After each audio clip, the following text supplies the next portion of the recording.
नमस्कार. आडीच्या बातमीपत्रात मी प्रिया पाडळीकर आपलं स्वागत करते. सुरुवातीला एक नजर ठळक बातम्यांवर. जम्मू काश्मीरसह देशाच्या अंतर्गत सुरक्षेसंदर्भात केंद्रीय गृहमंत्री राजनाथ सिंह यांच्या अध्यक्षतेखाली नवी दिल्लीत उच्चस्तरीय बैठक. काश्मीरमधल्या बुडगाम जिल्ह्यातल्या मागाम भागात हिंसाचार, सुरक्षा दलानं केलेल्या गोळीबारात 3 जण ठार तर 5 जखमी. पायाभूत सुविधा क्षेत्रांसाठी कर्ज रचना अधिक लवचिक आणि समान असावी, रघुराम राजन. जीवनावश्यक वस्तूंच्या भाववाढीमुळे महागाईच्या दरानं गाठला गेल्या 23 महिन्यातला उच्चांक.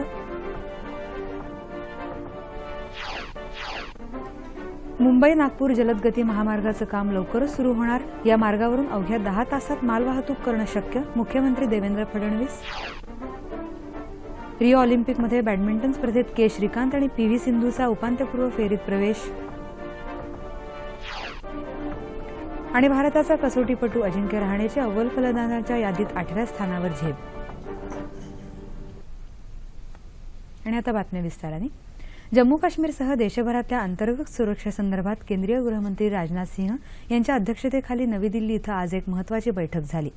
या बैठकीला राष्ट्रीय सुरक्षा सल्लागार, आयबीचे संचालक, गृहसचिव आणि इतर वरिष्ठ अधिकारी उपस्थित होते. जम्मू काश्मीरमध्ये झालेला घुसखोरीचा प्रयत्न आणि तिथली अस्थिर परिस्थिती या पार्श्वभूमीवर ही बैठक झाली.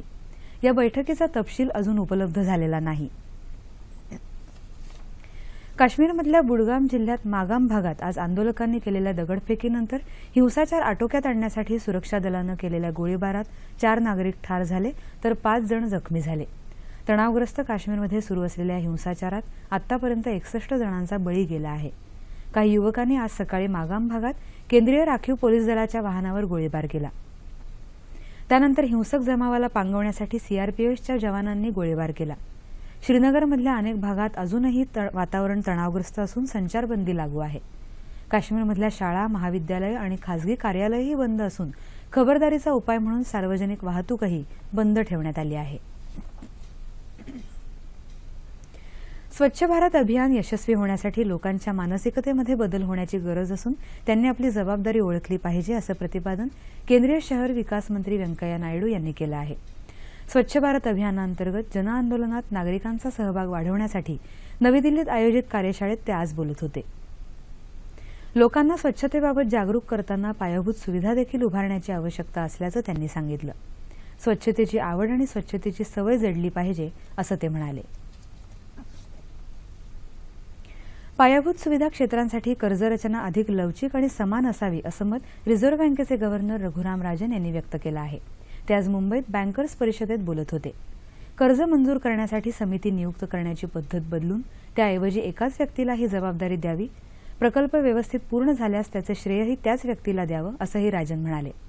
सध्या आधुनिक तंत्रज्ञानाच्या मदतीनं बँकर्सनी व्यक्तिगत पातळीवर कर्जविषयी हाताळलेली सगळी प्रकरणं, त्यांची कागदपत्रं ऑनलाईन उपलब्ध होऊ शकतात. त्यामुळे त्या बँकरला जबाबदार धरलं जाऊ शकतं. एखाद्या प्रकल्पासाठी कर्ज संमत करताना ते बुडीत खात्यात जाऊ नये, यासाठी बँकेनंच या प्रकल्पाचं मूल्यमापन, कालावधी आणि इतर गोष्टींच्या अभ्यासासाठी तज्ज्ञ नेमावेत, असा सल्लाही राजन यांनी दिला. मात्र प्रकल्पांना कर्ज मंजूर करणं बंद करू नये, असंही राजन म्हणाले. दरम्यान राजन यांच्या निवृत्तीनंतरही रिझर्व्ह बँकेनं महागाई नियंत्रणासाठी त्यांचीच धोरणं पुढे चालवावीत, असं मत जागतिक पतमानांकन संस्था मूडीजनं व्यक्त केलं आहे. राजन यांच्या धोरणामुळे महागाई नियंत्रणात राहण्यास मदत झाली, असंही मूडीजनं म्हटलं आहे. भाज्या, डाळी आणि साखरेच्या भाववाढीमुळे महागाईच्या दरानं गेल्या 23 महिन्यातला उच्चांक गाठला आहे. घाऊक दरांवर आधारित जुलै महिन्यातला चलन फुगवट्याचा निर्देशांक 3.55% झाला. जुलै महिन्यात भाज्यांच्या दरात 28.5% वाढ झाली, तर डाळींच्या दरात 35.76% वाढ झाल्यानं त्याचा परिणाम चलन फुगवट्याच्या दरावर झाला. गेल्या महिन्यात हा दर 1.62% होता, तर गेल्या वर्षी जुलै महिन्यात हा दर उणे 4% होता. पेट्रोल आणि डिझेलच्या दरात पुन्हा एकदा कपात करण्यात आली आहे. पेट्रोलच्या दरात प्रति लिटर 1 रुपयानं तर डिझेलच्या दरात 2 रुपयांनी कपात झाली आहे. जुलै महिन्यापासून या इंधनाच्या दरात चौथ्यांदा कपात करण्यात आली आहे. मध्यरात्रीपासून ही दर कपात लागू झाली आहे. या कपातीनुसार दिल्लीमध्ये पेट्रोलचे दर 60 रुपये 9 पैसे तर डिझेलचे दर 50 रुपये 27 पैसे प्रति लिटर झाले आहेत. मुंबई नागपूर जलदगती महामार्गाचं काम लवकरच सुरू होणार असून या मार्गावरून केवळ 10 तासात मालवाहतूक होऊ शकेल अशी माहिती मुख्यमंत्री देवेंद्र फडणवीस यांनी दिली आहे। मुंबईत फिक्कीच्या राष्ट्रीय कार्यकारिणीच्या समितीच्या बैठकीत ते आज बोलत होते। सध्या या मालवाहतुकीला 36 तास लागतात, मात्र हा सुपर एक्सप्रेस हायवे पूर्ण झाल्यावर हा वेळ कमी होईल आणि उद्योग व्यापाऱ्यांना गती मिळेल असा विश्वास त्यांनी व्यक्त केला। या महामार्गावरून ताशी 150 किलोमीटर वेगाने वाहतूक होऊ शकेल। हा प्रकल्प 34 कोटींचा असून त्यापैकी 18 कोटी रुपये निधी मंजूर झाला आहे असंही मुख्यमंत्री म्हणाले। ग्रामीण भागात काम करणाऱ्या डॉक्टरांना पदव्युत्तर अभ्यासक्रमात प्रवेश देताना 30 गुण अधिक देण्याचा उत्तर प्रदेश सरकारचा निर्णय सर्वोच्च न्यायालयानं कायम ठेवला आहे। ग्रामीण भागात जाऊन काम करण्यास डॉक्टर्स तयार नसतात, त्यामुळे ग्रामीण भागात रुग्णांचे हाल होतात, त्यांना वेळेवर आरोग्य सेवा मिळत नाही। यावर उपाय म्हणून सरकारनं डॉक्टरांना प्रोत्साहन देण्यासाठी 30 गुण देण्याचा निर्णय घेतला होता। मात्र या निर्णयाला सर्वोच्च न्यायालयात आव्हान देण्यात आलं होतं। न्यायालयानं मात्र उत्तर प्रदेशचा निर्णय कायम ठेवला आहे। सातारा जिल्ह्यातल्या मंगल जेधेची हत्या करणाऱ्या डॉक्टर संतोष पोळनं एकूण 6 जणांची हत्या केल्याचं पोलिसांसमोर कबूल केलं आहे। यात 5 महिला आणि एका पुरुषाचा समावेश आहे। मंगल जेधे 16 जूनपासून साताऱ्यातून बेपत्ता होत्या। त्याआधी त्यांचं डॉक्टर पोळ यांच्यासोबत कडाक्याचं भांडण झालं होतं। तेव्हापासून डॉक्टर पोळ देखील बेपत्ता होते। या प्रकरणी अधिक चौकशी आणि तपास केल्यानंतर अखेर मुंबईतल्या दादर इथून पोलिसांनी पोळला अटक केली। अन्य 5 हत्या जमिनीचे व्यवहार, सोने खरेदी व्यवहार तसंच अनैतिक संबंधातून केल्याचं समजते। या सर्व हत्या त्यानं आपल्या फार्म हाऊसवर केल्याचं त्यानं कबूल केलं आहे। केरळचं प्रसिद्ध पद्मनाभ स्वामी मंदिर पुन्हा एकदा वादाच्या भोवऱ्यात सापडलं आहे। या मंदिराच्या खजिन्यातून 186 कोटी रुपये किमतीचं सोनं गहाळ झाल्याचं उघड झालं आहे। माजी नियंत्रक आणि महालेखापाल विनोद राय यांनी सर्वोच्च न्यायालयात या मंदिराच्या खजिन्याबाबतचा अहवाल दाखल केला आहे। या अहवालात या मंदिराच्या प्रशासनाकडून गैरव्यवहार झाल्याचा ठपका ठेवला आहे। ऑक्टोबर 2015 मध्ये सर्वोच्च न्यायालयानं या मंदिराच्या गैरव्यवहाराबाबत ताशेरे ओढले होते। संपूर्ण महाराष्ट्र 2021 पर्यंत दुष्काळमुक्त होईपर्यंत स्वातंत्र्याची लढाई सुरूच राहणार आहे। जलयुक्त शिवार योजनेच्या माध्यमातून स्वातंत्र्याची ही लढाई स्वराज्यापासून सुराज्याकडे नेणार असल्याचं प्रतिपादन मुख्यमंत्री देवेंद्र फडणवीस यांनी केलं। पाणी फाउंडेशनच्या वतीनं आयोजित सत्यमेव जयते वॉटर कप स्पर्धेतल्या विजेत्यांना काल मुंबईतल्या यशवंतराव चव्हाण केंद्रात पुरस्कार प्रदान करण्यात आले, त्यावेळी ते बोलत होते। पाण्याच्या माध्यमातून मोठी चळवळ उभारून पाण्याच्या प्रश्नावर जनजागृती करण्याचं महत्त्वाचं काम पाणी फाउंडेशननं केलं असल्याचंही ते म्हणाले। बीड, सातारा, अमरावती या 3 जिल्ह्यातल्या 116 गावांनी दुष्काळाची सामना करून केवळ 45 दिवसात शेकडो कोटी लिटर पाणी साठवल्याचं काम केलं। त्याबद्दल या गावकऱ्यांचा सत्कार करण्यात आला। सातारा जिल्ह्यातल्या वेळू गावाला प्रथम तसंच जायगाव आणि खारपटोन या 2 गावांना विभागून द्वितीय, तर बीड जिल्ह्यातल्या राडीतांडा आणि अमरावती जिल्ह्यातल्या वाठोडा या गावांना तृतीय पुरस्कारानं सन्मानित करण्यात आलं। स्वतःच्या जीवनात अंधार असला तरीही समाजातला अंधकार दूर करण्याचं, वैफल्यग्रस्तांना जगण्याची दिशा दाखवण्याचं काम वाशिम जिल्ह्यातले काही अंध बालकलाकार करतात। त्याचबरोबर आपल्या चरितार्थासाठी कोणावरही विसंबून न राहता कल्पक मार्गाचा अवलंब करणाऱ्या या बालकलाकारांची जिद्द सर्वांच्याच कौतुकाचा विषय ठरली। वाशिम जिल्ह्यातल्या केकतउमरा या लहानशा गावातले जन्मांध बालकलाकार या गावाचे मार्गदर्शक बनले आहेत। चेतन उचितकर, त्याचे सहकारी प्रवीण, कैलास, संदीप, लक्ष्मी, अमोल आणि तुळशीदास संगीताच्या कार्यक्रमातून शेतकरी आत्महत्या, स्त्री भ्रूणहत्या, बेटी बचाव बेटी पढाव, व्यसनमुक्ती यासारख्या विषयांवर समाज प्रबोधन करत असतात। मात्र सध्या पावसाळ्यामुळे कार्यक्रम बंद ठेवावे लागल्यानंतरही स्वस्थ न बसता या कलाकारांनी राखा बनवण्याचा पर्याय निवडला आहे। राख्या बनवून केवळ वाशिममध्येच नव्हे तर इतर जिल्ह्यातही शाळांमधून त्यांची विक्री देखील करण्याचं काम ही जिद्दी मुलं करत आहेत। त्यांच्या या उपक्रमाला भरभरून प्रतिसाद मिळतो आहे। आमच्या जीवनामध्ये कायमचा प्रकाशाचा दुष्काळ आहे, तरी सुद्धा आम्ही दुःखी न होता, नाराज न होता, आमची जी डोळ्यांची उणीव आहे ती उणीव आम्ही ताकद बनवली आणि त्या उणीवीचं आम्ही संधीमध्ये रूपांतर केलं आणि आज आम्ही या तुमच्या समोर या राख्या बनवत आहोत। तसं शेतकरी बांधवांनी सुद्धा ज्या ज्या वेळेस ओला दुष्काळ पडला, कोरडा दुष्काळ पडला किंवा नैसर्गिक संकट आला असेल तर त्या संकटांना घाबरून न जाता त्या संकटाचं संधीमध्ये रूपांतर करावं आणि त्या वर्षी दुसरा व्यवसाय करावा, पण आत्महत्या करू नये। धडधाकट असूनही विविध आपत्तींच्या माऱ्यामुळे परिस्थितीला सहज शरण जाणाऱ्या आणि हार मानणाऱ्या लोकांना वाशिमच्या या बाल कलाकारांनी जिद्दीपुढे नियतीलाही मात देता येते हा संदेश दिला आहे।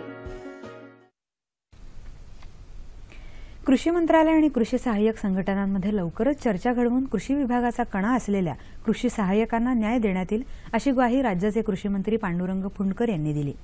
बुलडाणा जिल्ह्यातल्या खामगाव इथं राज्य कृषी सहाय्यक संघटनेच्या बुलडाणा जिल्हा शाखेच्या मेळाव्यात काल फुंडकर बोलत होते। यावेळी कृषी सहाय्यक संघटनेचे राज्य अध्यक्ष संदीप केवटे, खासदार प्रतापराव जाधव, संघटनेचे पदाधिकारी उपस्थित होते। कृषी सहाय्यकांना पदोन्नती मिळावी, त्यांचा आकृतिबंध सुधारित करण्यात यावा अशा मागण्या संदीप केवटे यांनी यावेळी केल्या।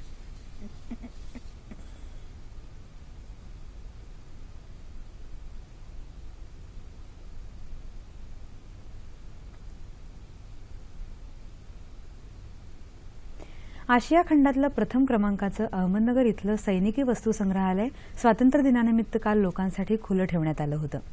विद्यार्थी, युवक आणि प्रसार माध्यमांबरोबर सामान्य नागरिकांनीही या संग्रहालयाला उत्साहानं भेट दिली।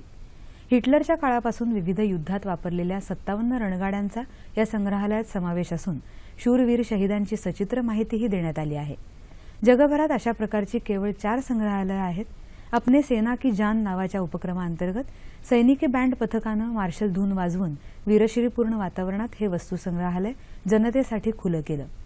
विविध शस्त्र, रणगाडे, सैनिकी उपकरणांनी भरलेलं संग्रहालय बघण्याची संधी मिळाल्याबद्दल उपस्थितांनी समाधान व्यक्त केलं।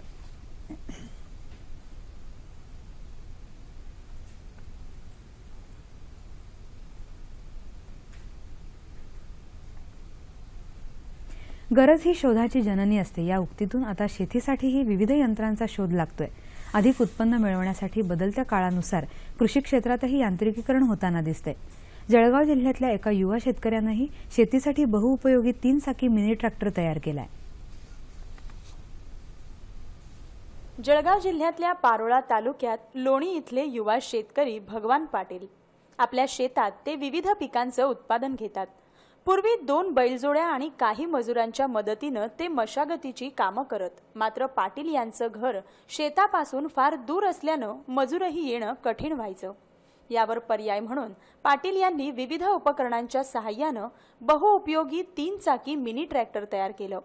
नांगरणी, वखरणी, पेरणी आणि आंतरमशागतीसाठी ते या ट्रॅक्टरचा वापर करतात। याला 10 HP डिझेल इंजिन वापरलेला आहे। 4 चाकी गाडीचा गिअरबॉक्स वापरलेला आहे।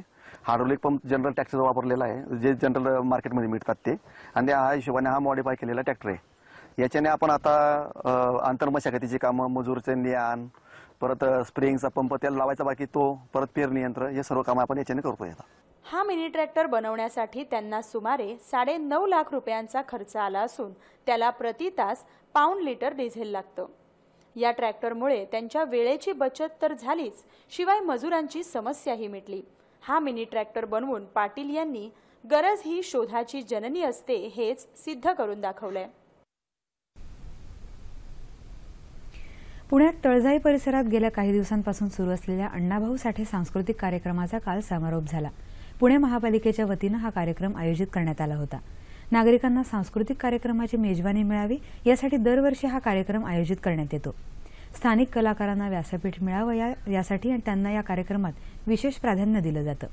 त्यानंतर त्यांना उत्तेजनार्थ बक्षीसही देण्यात येतात। अवधूत गुप्ते, अनिरुद्ध जोशी, सायली कुलकर्णी यांनी कार्यक्रमात विविध चित्रपटातली गाणी सादर केली। यावेळी नागरिक मोठ्या संख्येनं उपस्थित होते।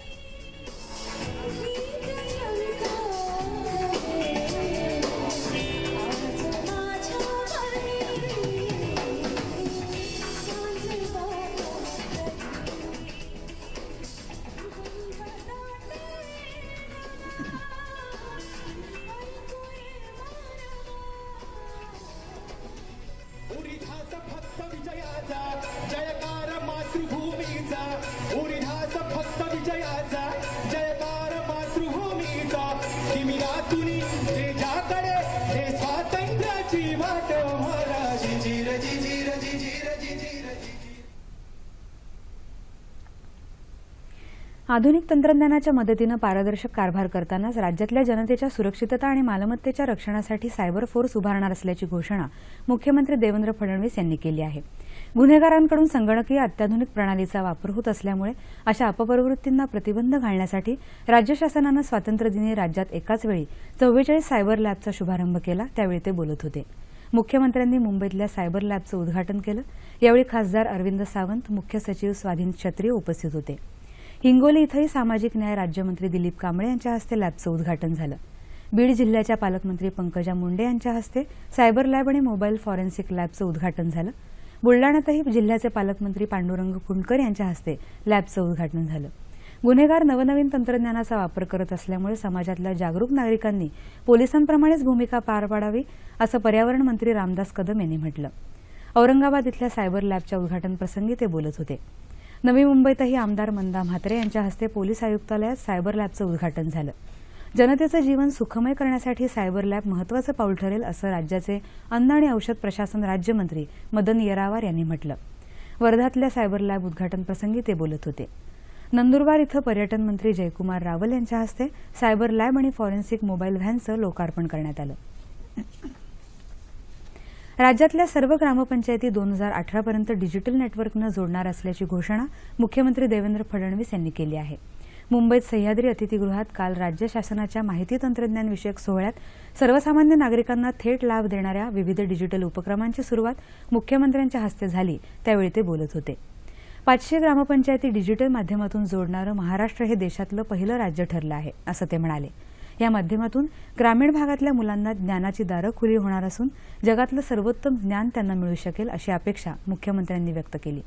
यावेळी आपलं सरकार वेब पोर्टलवर महायोजना या नव्या सेवेचं मुख्यमंत्र्यांच्या हस्ते लोकार्पण करण्यात आलं. नागपूर जिल्ह्यातल्या तरोडी बुद्रुक गावातल्या शाळेत फ्युचर क्लासरूम, अंगणवाडी आणि रुग्णालयात पहिल्या टप्प्यात आधार नोंदणी आणि सेवा हमी कायद्याअंतर्गत 50 ऑनलाईन सेवा आदी सेवा सुरू करण्यात आल्या. रिओ ऑलिम्पिकमध्ये बॅडमिंटन स्पर्धेत महिला एकेरीत भारताच्या पी.व्ही. सिंधूनं चीनी तैपेईच्या ताई झू यिंगचा 21-13, 21-15 असा सहज पराभव करत उपांत्यपूर्व फेरी गाठली.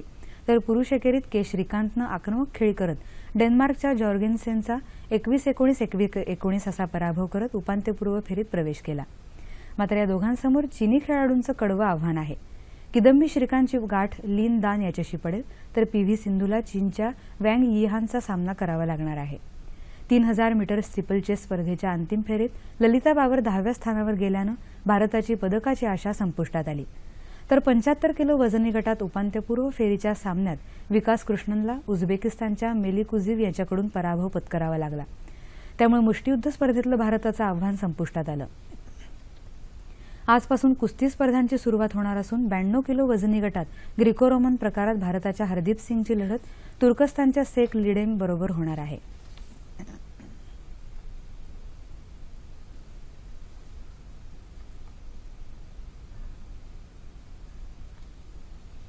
ब्राझीलमध्ये सुरू असलेल्या रिओ ऑलिम्पिक स्पर्धेदरम्यान ऑलिम्पिक पार्कमध्ये लावलेला एक महाकाय टीव्ही कॅमेरा कोसळल्यामुळे 7 जण जखमी झाले. स्पायडर कॅम म्हणून ओळखला जाणाऱ्या या कॅमेरानं एरियल चित्रीकरण केलं जात होतं. पार्कमधल्या बास्केटबॉल स्टेडियमच्या बाहेर लावलेला हा कॅमेरा खाली पडल्यावर तिथे असलेल्या 7 जणांना इजा झाली. मात्र या दुखापती गंभीर नसल्याचं क्रीडा प्रवक्त्यानं म्हटलं आहे.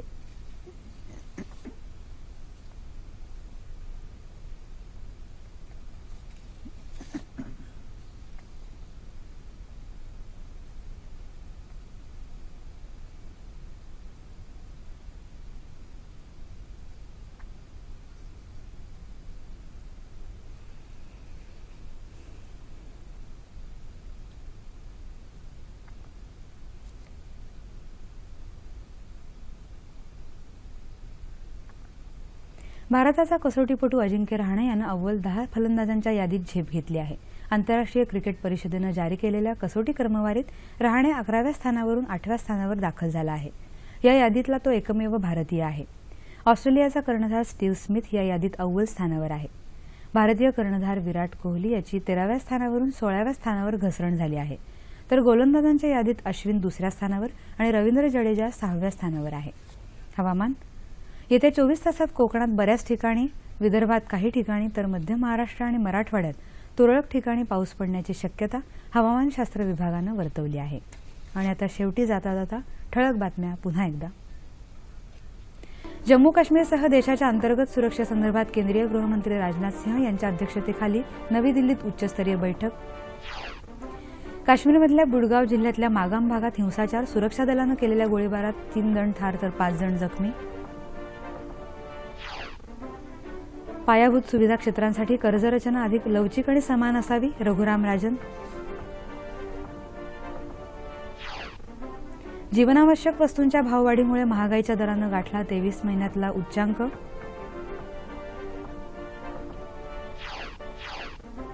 मुंबई नागपूर जलदगती महामार्गाचं काम लवकरच सुरू होणार. या मार्गावरून अवघ्या 10 तासात मालवाहतूक करणं शक्य, मुख्यमंत्री देवेंद्र फडणवीस. रिओ ऑलिम्पिकमध्ये बॅडमिंटन स्पर्धेत के श्रीकांत आणि PV सिंधूचा उपांत्यपूर्व फेरीत प्रवेश. आणि भारताचा कसोटीपटू अजिंक्य रहाणेची अव्वल फलंदाजांच्या यादीत 8व्या स्थानावर झेप. याबरोबरच हे बातमीपत्र संपलं.